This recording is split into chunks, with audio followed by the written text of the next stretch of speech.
warahmatullahi wabarakatuh. Waalaikumsalam warahmatullahi wabarakatuh. Kami dari kelompok 2 akan mempresentasikan hasil kerja kelompok kami. Bab 1 LK1 menyebutkan input, proses, dan output pada perusahaan. Input, pekerja langsungnya ada 830 orang, staf 256 orang, manajer 22 orang, kepala bagian 47 orang, kepala seksi 402 orang, peralatan ada mesin, alat berat, perabotan, dan peralatan kantor. Di fasilitas terdapat fasilitas kredit investasi 5 tahun, fasilitas kredit modal kerja, pabrik produksi kardus bergelombang yang masih dalam satu areal perseroan. Materialnya ada kertas, bahan baku produk enamel, bahan pembantu lem. Selanjutnya ada lahan. Terdapat 224.988 meter persegi di Jalan Mastrip nomor 862 Warugunung, Karangpilang, Surabaya. Kode pos 60221. Energinya terdapat gas, listrik, dan air. Prosesnya. Proses pembuatan peralatan rumah tangga dari logam berlapis enamel. Yang pertama, plat baja gunung, kemudian dipotong persegi atau lingkaran, membuat bentuk dasar, merapikan bentuk dasar, menyatukan pad dengan las, dicuci dengan air panas, diberikan lapisan dasar enamel frit, di oven, diberikan lapisan enamel yang telah diberi pigmen, setelah itu diberikan pola atau motif, yang terakhir finishing, disatukan semua part yang tadi telah dicetak. Yang terakhir adalah packing. Di output, perseroan Kedawung Setia Industrial menghasilkan peralatan rumah tangga berupa teflon, wajan, panci kukus. Next.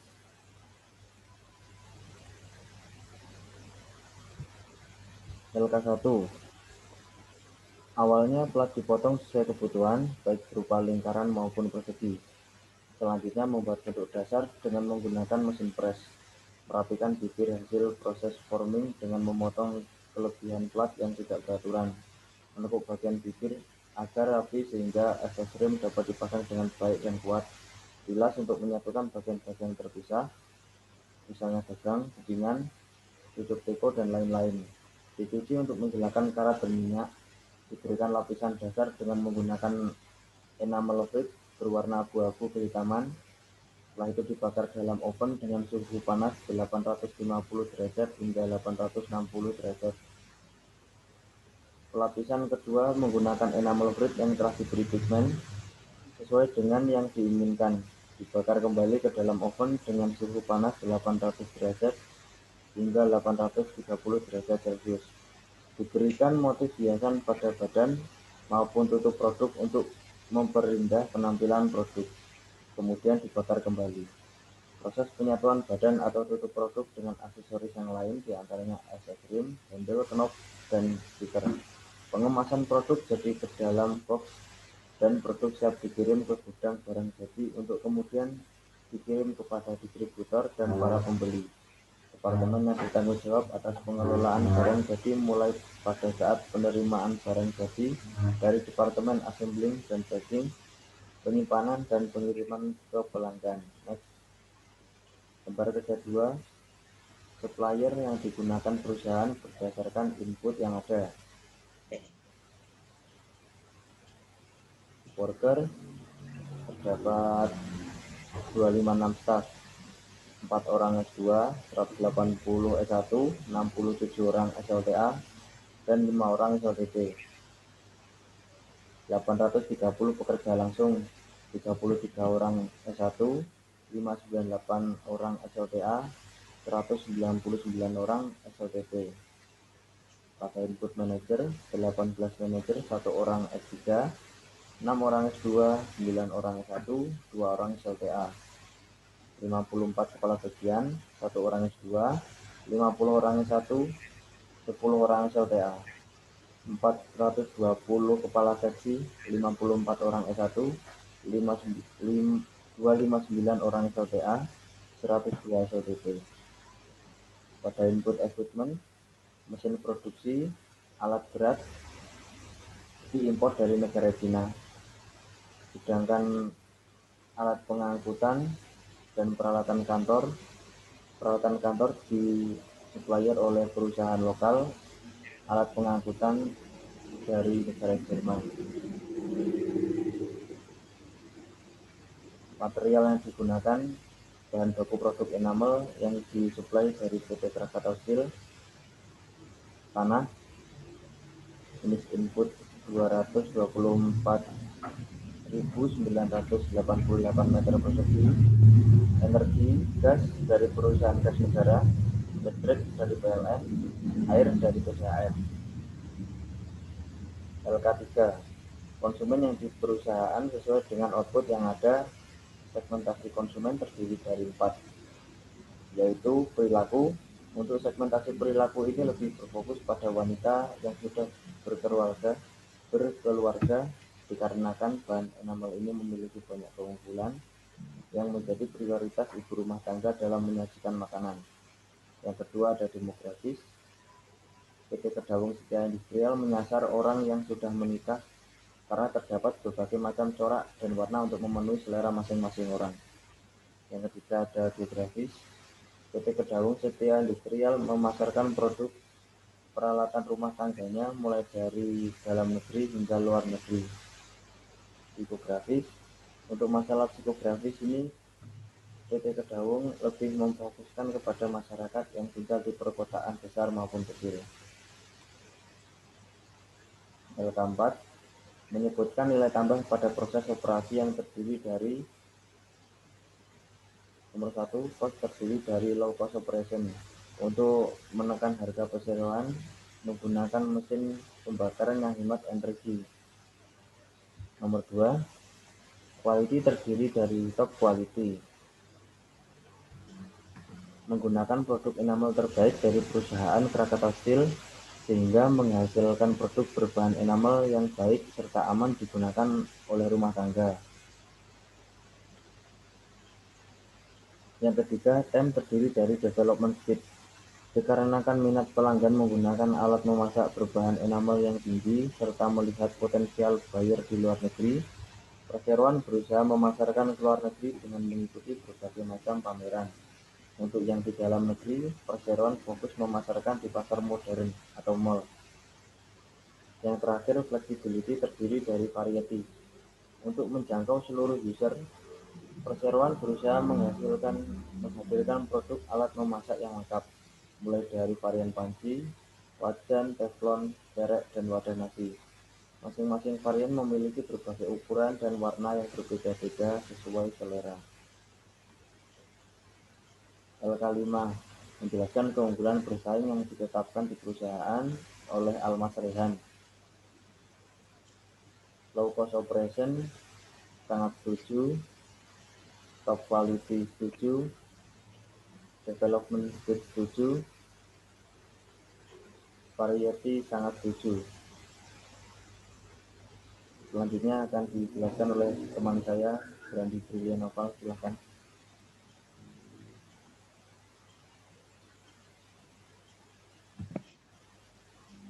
Cost low operation, setuju. Quality, top quality, and consistently quality, setuju. Time delivery speed, on time delivery, and development speed, setuju. Flexibility, customization, variety, setuju.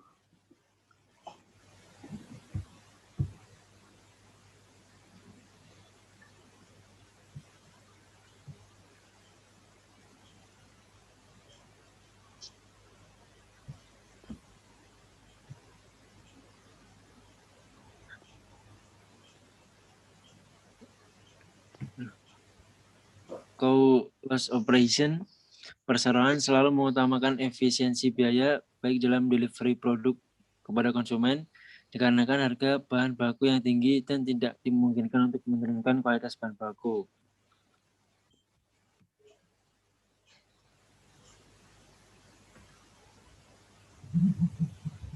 Sangat setuju. Quality, top quality, and consistently quality.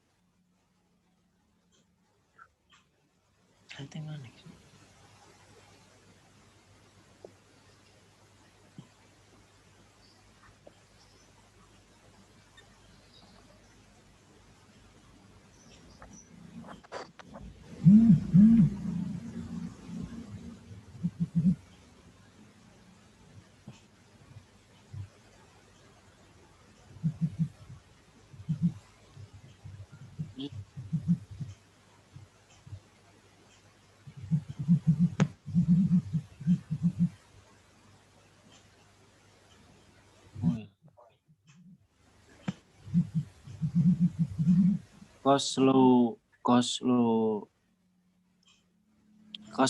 operation, perseroan selalu mengutamakan efisiensi biaya baik dalam delivery produk pada konsumen, dikarenakan harga bahan baku yang tinggi dan tidak memungkinkan untuk menurunkan kualitas bahan baku. Sangat setuju. Yang kedua, quality, top quality, dan consistently quality. Perseroan berusaha semaksimal mungkin untuk menghadirkan produk dengan kualitas yang terjamin dan tidak menurunkan kualitas. Sangat setuju. Yang ketiga, time delivery speed, on time delivery, development speed. Perseroan mengincar potensial buyer yang sekarang lebih merapat kepada pasar modern. Maka dari itu mengharuskan perseroan untuk memasarkan produknya ke pasar modern. Sangat setuju. 4. Flexibility, customization, variety. Hasil produknya sangat beragam, mulai dari jenis hingga warna, yang dapat disesuaikan selera dan kebutuhan konsumen. Sangat setuju.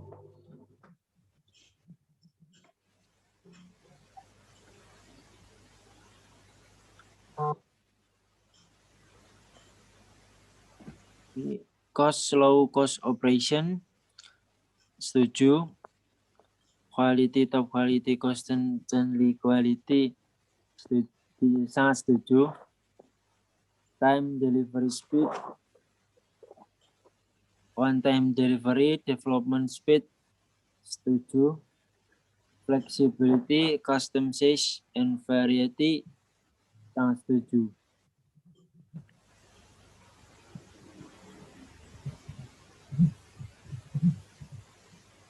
Low cost operation, sangat setuju. 5 orang, 25%, 25%. Top quality, consistently quality. 2 orang, 25%. 2 orang, 25%.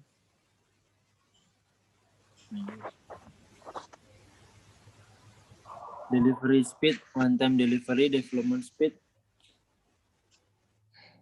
Sangat setuju 3 orang, sekitar 75%. Setuju 1 orang, 25%. Customization, variety, sangat setuju 1 orang, persentase 25%. Setuju 3 orang, 75%.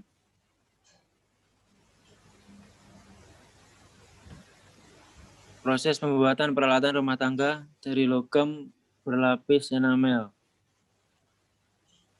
Pertama ada blanking, forming, cutting, bending, welding, bushing, ground coat, cover coat, decoration, assembling, packing, dan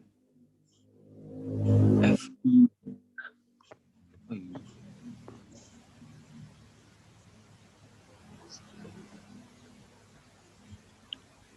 Strategi yang digunakan perusahaan dalam proses operasinya.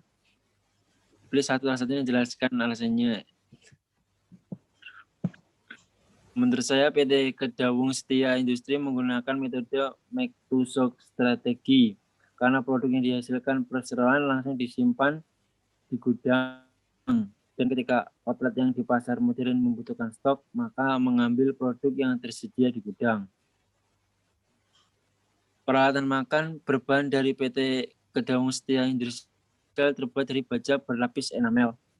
Maka dari itu, peralatan ini sangat kuat dan juga aman digunakan. Berikut proses pembuatannya. Pertama, ini dipotong tepi atas agar halus dan tidak tajam. Kedua, selanjutnya dibentuk sesuai peralatan yang dibuat. Tiga, tahap selanjutnya harus dicuci dengan soda api untuk menghilangkan lapisan minyak yang masih menempel pada proses pencetakan. 4. Selanjutnya direndam dengan air keras agar tahan karat permukaan logamnya dan tahap perendaman terakhir dengan cara direndam air bersuhu 7000 derajat Celcius. 5. Tahap selanjutnya adalah memberikan lapisan enamel polos. Setelah dilapisi, baru di oven selama 45 menit hingga enamel mengering dan meresap sempurna. Setelah kering, baru dilapisi enamel yang berwarna sesuai dengan yang diinginkan dan ditempelkan stiker pinggirannya dan di oven lagi selama 30 menit. Setelah itu tahap pengecekan produk. Produk akan disortir mana produk yang layak jual dan produk yang masih harus diperbaiki. Setelah proses pengecekan selesai, maka produk yang siap jual akan dipasarkan.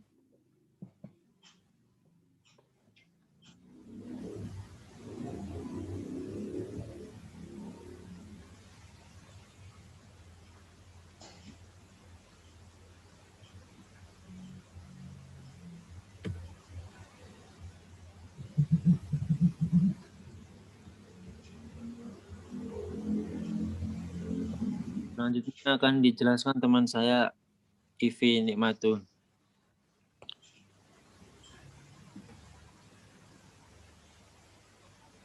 Oke, mungkin bisa di slide. Lembar kerja pertama yaitu ide atau gagasan. Yang pertama adalah analisa gagasan. Di sini adalah yang pertama ide produknya yaitu piring kayu premium berlapis enamel motif premium. Kemudian yang kedua ada gelas yang berlapis enamel motif birik jadul. Terus yang ketiga ada sendok makan, sendok sup, garpu dari kayu. Dan yang keempat yaitu teko teh dari seng bermotif birik jadul. Kemudian kategori gagasannya adalah yang pertama yaitu kayu. Dia masuk ke kategori peralatan makan premium, bisa untuk souvenir. Kemudian yang kedua yaitu seng atau plat kaleng, di mana itu termasuk dalam kategori peralatan makan tema vintage.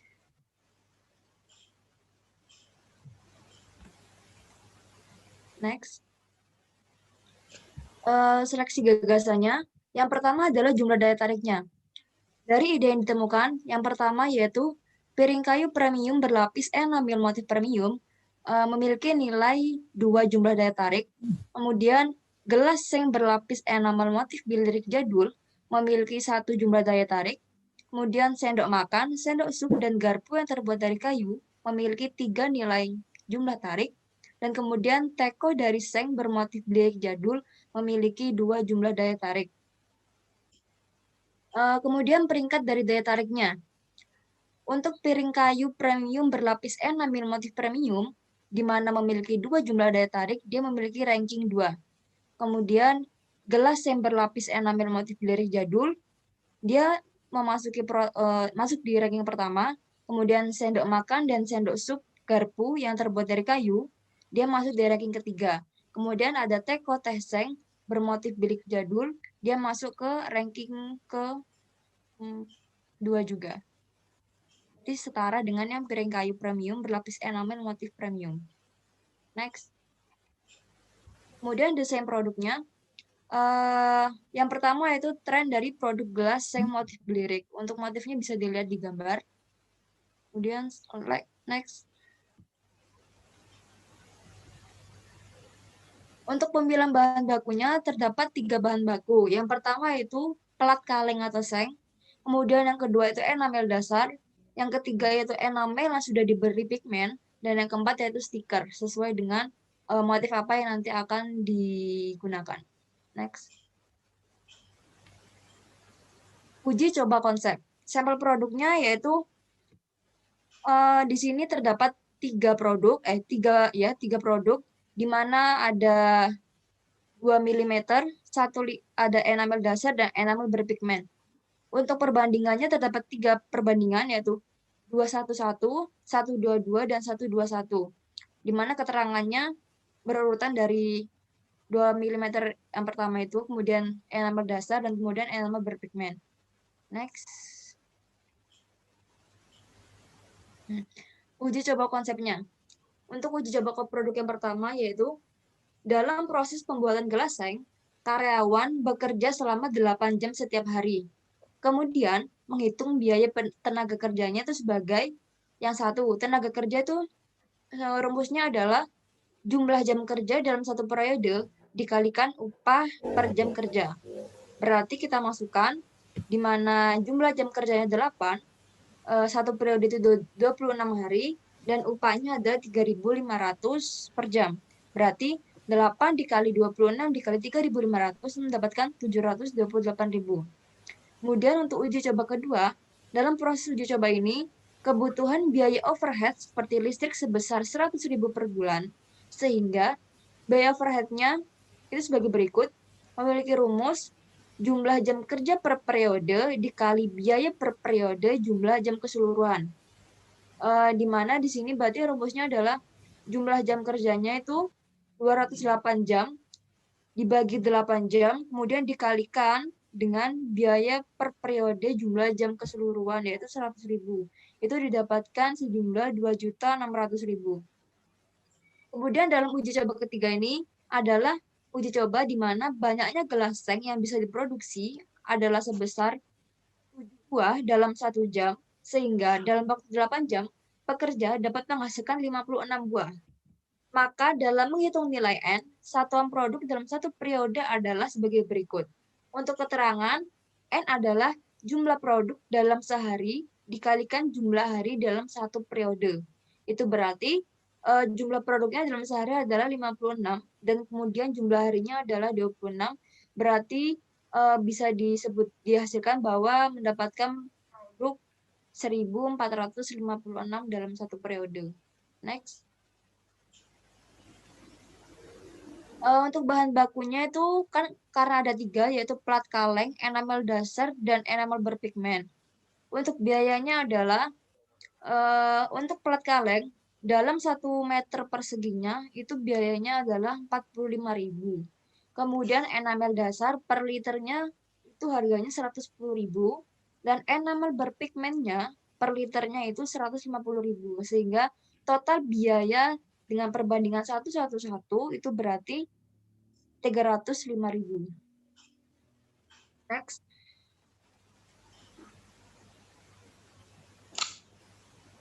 Kemudian untuk tenaga kerjanya adalah biaya overhead dengan kuantitas 8 jam per hari itu berarti sama dengan 3.500 per jam dengan 728.000. Kemudian biaya overhead-nya adalah 2.600.000, berarti didapatkan 3.328.000. Next. Kemudian kapasitas bahan baku. Untuk bahan baku yang pertama itu pelat kaleng, tiap ukuran 1 meter persegi itu berarti memiliki kapasitas 7 produk gelas seng. Kemudian untuk enamel dasarnya, per liternya juga mendapatkan 7 produk gelas seng.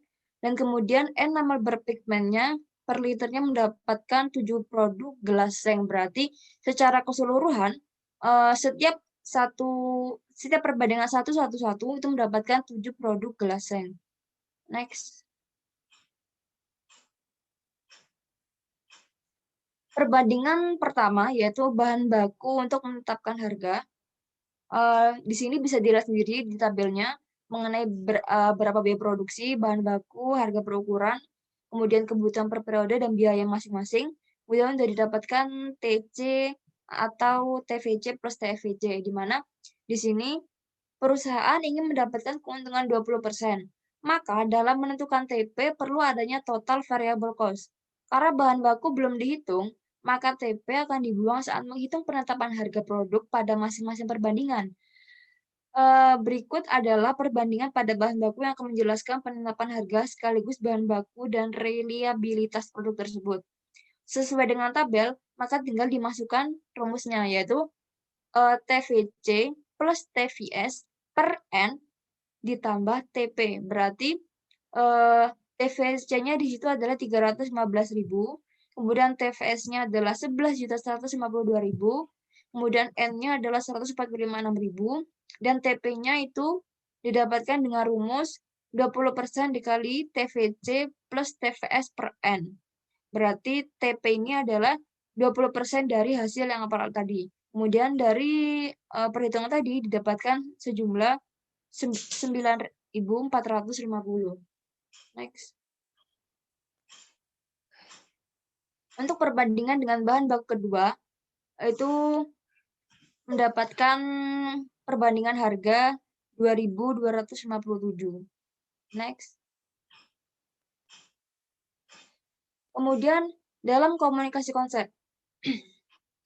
Dalam proses produksi gelas yang ini, maka itu harus benar dalam perbandingan bahan bakunya. Karena apa? Jika perbandingan digunakan itu salah, maka akan beresiko ketika digunakan oleh konsumen. Jadi, setiap perbandingan dan bahan-bahan ada di dalamnya itu ukurannya itu harus pas. Jika tidak, nanti hasil akhirnya bisa berdampak kepada konsumen ketika penggunaan di konsumen nanti. Next.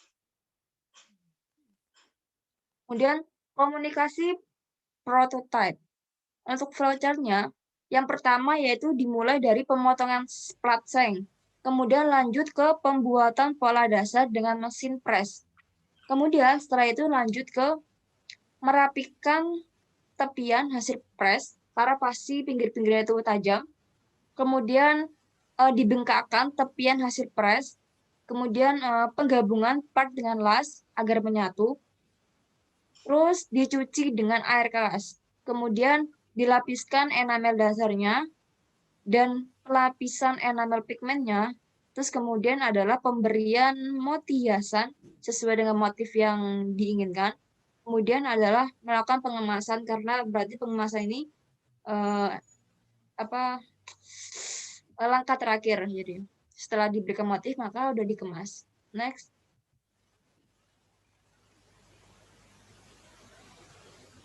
Kemudian prosedur dari produknya. Untuk pembuatannya itu disesuaikan dengan konsep yang telah ditemukan tadi.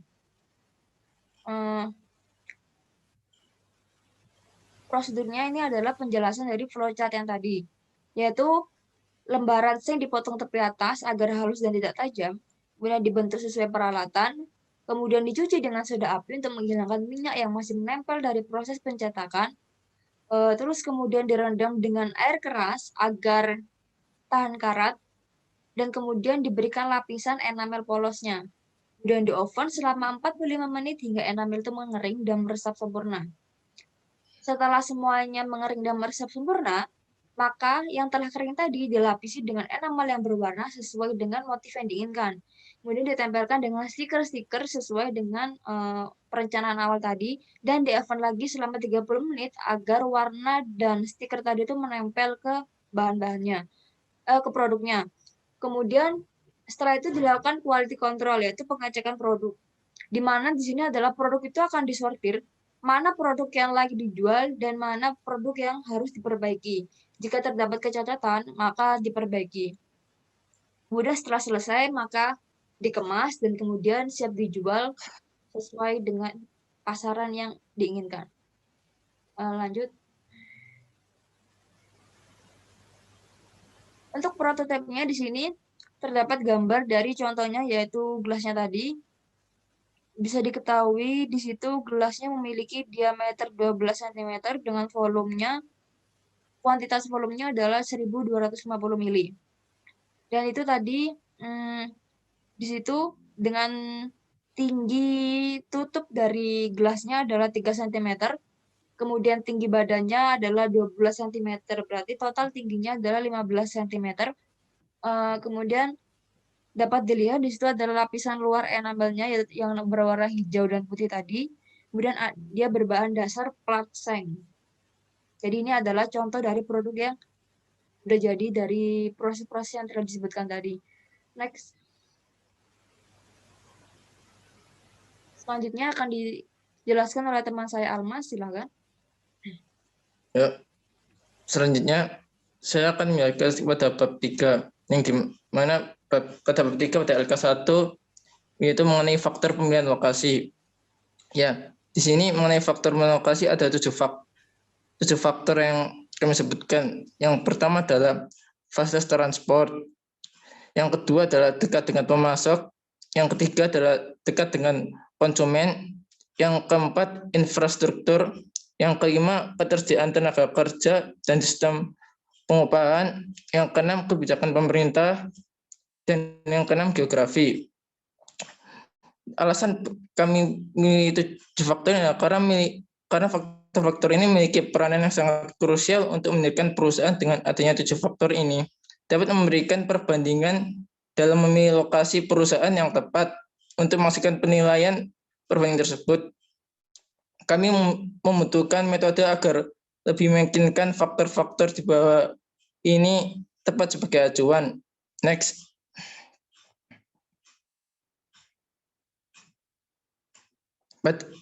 Batasannya pada lembar kerja 2 mengenai metode peningkatan faktor. Yang lembar kerja 2 dulu, Mas.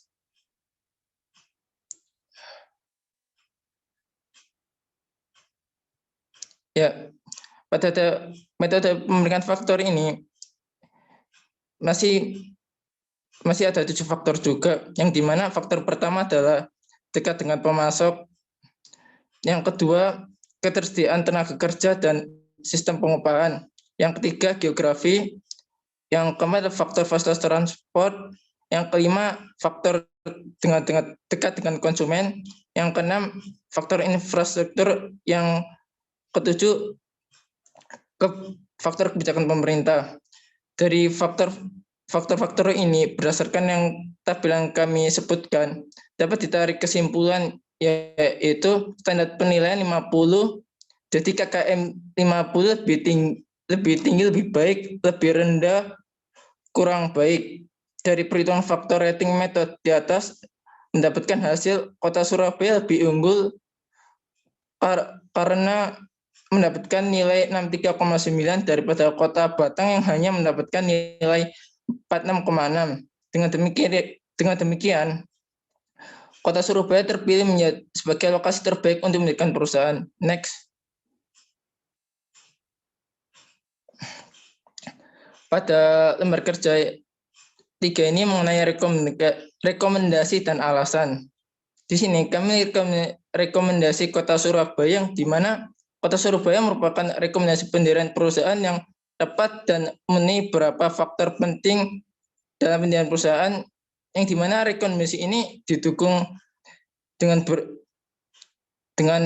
beberapa alasan, di mana terdapat 6 alasan, yang dimana masing-masing ini unggul dalam faktor produksi. Seperti contoh, alasan pertama adalah dekat dengan pemasok.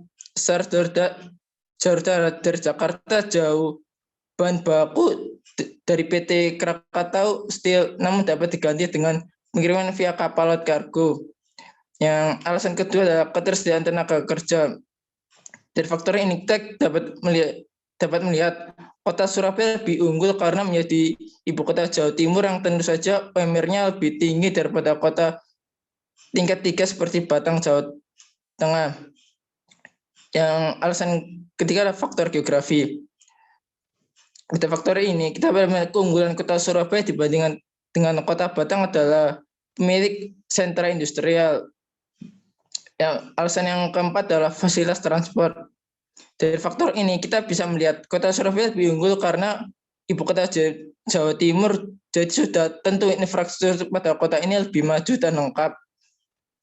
Yang kelima adalah dekat dengan konsumen. Target konsumen PT KDSI lebih cenderung berada di pasar modern yang seperti mall, dan dari data Kota Batang lebih unggul sedikit karena dapat disalurkan di mal-mal sekitar kota tersebut yang cukup banyak. Sedangkan Kota Surabaya hanya banyak mal di kota tersebut, namun di kota sekitar tidak sebanyak Kota Batang. Alasan kedua adalah infrastruktur. Karena Kota Surabaya merupakan ibu kota Jawa Timur, tentu saja infrastruktur lebih lengkap daripada Kota Batang, Jawa Tengah. Dan alasan yang terakhir adalah mengenai kebijakan pemerintah, yang dimana pada penelitian di atas, kedua kota tersebut memiliki nilai imbang, karena untuk kebijakan cukup menguntungkan bagi perusahaan, sehingga Kota Surabaya tepat untuk dijadikan pertimbangan dalam mendirikan lokasi perusahaan yang baru. Mungkin ini saja yang dapat kami presentasikan dari praktikum media operasional ini. Sekian, wassalamualaikum warahmatullahi wabarakatuh. Waalaikumsalam warahmatullahi wabarakatuh.